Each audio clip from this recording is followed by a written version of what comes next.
Well, good morning everyone and happy weekend. It is the last weekend of summer and so I thought I'd do a beach scene today, and it is very much the last week of summer. It seems like we're well and truly into autumn, but anyway, there you go.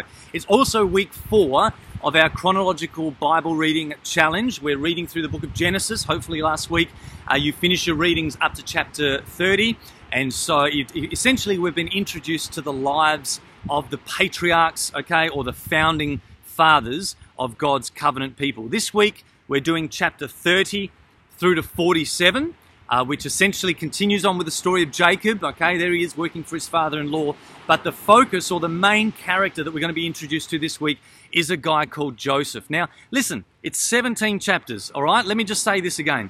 I sat down yesterday, read through these chapters, and I did so in just over half an hour, all right? And I was taking notes. So it's an easy read if you just allocate a good half an hour to an hour. All right, turn off your TV, get away from that for an hour or so, go to bed early one night, read this in bed, or get up early just one morning and read it together in one sitting. All right, I've said at the start that a lot of our Bible reading plans give you daily readings, 2 or 3 chapters a day, but sitting down and reading good chunks of the scripture really helps to do what we're trying to do in this series and give you an overall big picture view of the story. So I encourage you again, do that this week. Chapter 30 to chapter 47 will take you less than an hour to read that. Okay, so that's that. Now, what you're going to read this week, as I said, is the focus on Jacob's story, whose name gets changed to Israel, into the story of Joseph. And as I said last week, and you will definitely notice this week, is that the, how should I say, the sex lives of these patriarchs and their wives, okay, is really eyebrow raising. And so it's probably a good time just to remind you that these stories that we're reading are set in a completely different cultural context to you and I here today in the 21st century, all right? These stories are 4,000 years old. They were written around about 3,500 years ago. So this is a total nother world to what we're talking about. So as you read about their attitudes towards sex and sleeping with different wives and concubines and just go and sleep with my servant girl, you know, this type of thing, don't freak out. That is not saying that that is God's will. Okay? It's recorded in the story, but that nowhere does it say that God was endorsing that lifestyle or encouraging that lifestyle. It's just a description of how this group of people, like all the people in that ancient world, lived at that particular time in the ancient Near East around Mesopotamia. So just keep that in mind and don't freak out, which is a great reminder to remind us that, you know, the Bible, it wasn't written in the 21st century, okay? My Bible at the front here in the notes says copyright, NIV, copyright 1984. But newsflash, it wasn't written in 1984. It was written thousands of years ago about a completely different cultural context. And I was reminded about this week when we are reading at the end of Joseph's story in Egypt. Joseph institutes for Pharaoh a 20% tax, okay, on Egypt.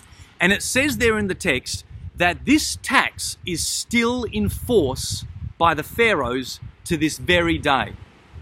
And I thought, well, no, it's not. A 20% tax is not in force in Egypt by a pharaoh to this very day, 2018, but it was to the very day the story was written, okay, 3,500 years ago. We are reading a story that has a distinct time period to it. And it is also a story that has a distinct locale to it as well. Because when you read the account of the famine, for example, that's going to be happening in Egypt, it says there that the famine affected the whole world. And it says that countries from all around the world came to Joseph to get grain. Now let me promise you, 3,500 or 4,000 years ago, countries like Fiji and Vietnam and China did not come to Egypt to see Joseph. Okay? When it says countries from all over the world, it was talking about the known world to that people at that time. We see this happen in Luke's gospel when it says in Luke chapter 1 or 2 that Caesar took a census of the whole world, and that's why Mary and Joseph went to Nazareth, okay? Because Caesar took a census of the whole world, all right? But it wasn't the whole world, it was the whole Roman world. And so the same way here, the whole world does not go into a 7-year famine. It's just the known world of the time of the people. In fact, the word there in Hebrew is also often translated land. Land and world, okay, often interjected in the English. Sometimes it's unhelpful. The point is, why am I saying this, Chad?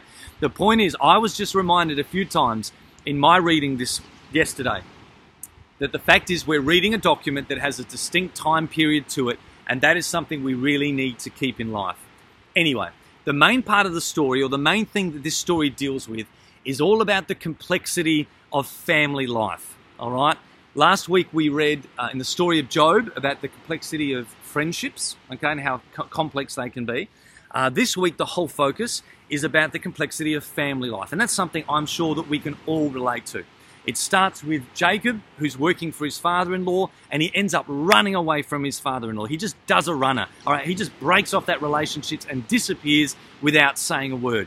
He walks up to his brother Esau, and he's united with his estranged brother. Remember the brother that he ripped off with the bowl of soup and all that and the hair? Okay, he walks up to that brother, and that brother forgives him for his betrayal, which is incredible.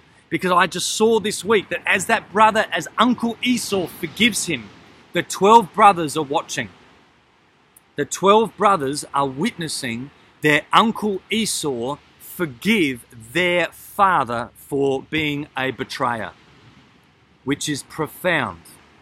Because those 12 brothers, or 11 or 10 of those brothers, who witnessed forgiveness from their uncle, who witnessed the pain of the betrayal of their father as a brother, those same 12 men, or those same 10 brothers, ended up following in their father's very footsteps. They betray their younger brother. They lie to their father. They break up their family.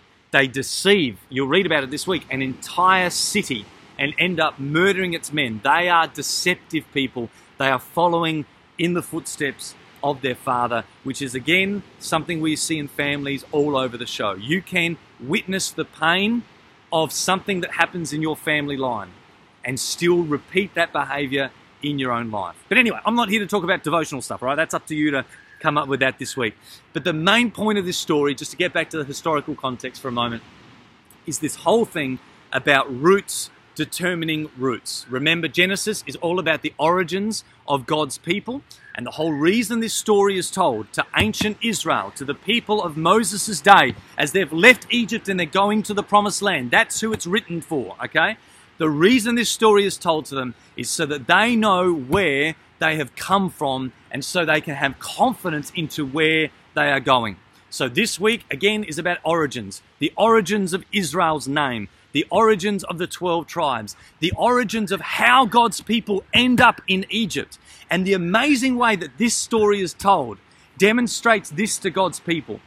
God's people did not end up in Egypt because they were born slaves. No, they were a proud people with a proud legacy. In fact, what this story shows, get this, is that the whole reason Pharaoh was so powerful, the whole reason Egypt was so wealthy, the whole reason Egypt had such a large domain that it conquered was all because of Joseph. God's people, in fact, God himself, was responsible for the rise of Egypt and for the rise of that empire. That's what Genesis, this story in Genesis tells us. And so God's people, when they are escaping Egypt, how the heck can we get away from this massive world power? This story is told so they know God made Pharaoh who he is. And if God made him, God can break him. Pharaoh is not the God of over all the gods. Yahweh, the God of Abraham, Isaac, and Jacob, the God of our forefathers, he is the greatest of all gods. He made Pharaoh what he is, and he can release us and cause us to come out with freedom. Because he is no match for how strong our God is. Friends, you are reading a book of mystery and you are reading a book of history. And as you've heard many times before, history is his story. So enjoy it today. It's the story of God's people, and most importantly, it is the story of God's ongoing dealings with his people, and you're going to enjoy the readings this week. Get to it, do it in one sitting. We're up to week 4, chapter 30 through to 47, and if you read the end of Genesis in chapter 50, you're welcome to, if you want to cheat and get a few chapters there. All right, bless you guys, have an awesome autumn, and I'll catch you next month. Bye.